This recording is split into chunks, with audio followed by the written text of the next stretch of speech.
বাচ্চাটা মরছে, নাফিসা মরবে, তুইও মরবি শুয়োরের বাচ্চা।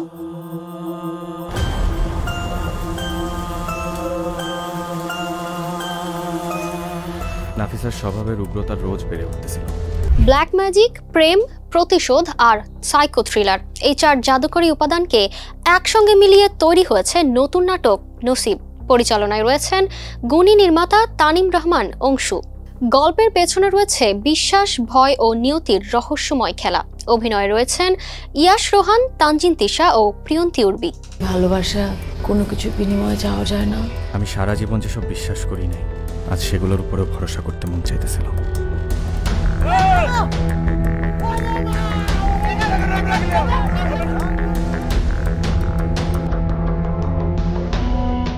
ট্রেলার প্রকাশের পর থেকেই দর্শকদের মাঝে ব্যাপক আগ্রহ। 10 জুলাই গানচিল ড্রামার ইউটিউব চ্যানেলে মুক্তি পাবে এই নাটকটি। পরিচালকের ভাষায় এটা শুধু ব্ল্যাক ম্যাজিক নয়, বরং এক মনস্তাত্ত্বিক অনুভবের গল্প। তানজিন তিশা বলেন গল্পটা একেবারেই ইউনিক। অন্যদিকে ইয়াশ রোহান জানালেন এটা একেবারেই ভিন্ন ধারার অভিজ্ঞতা।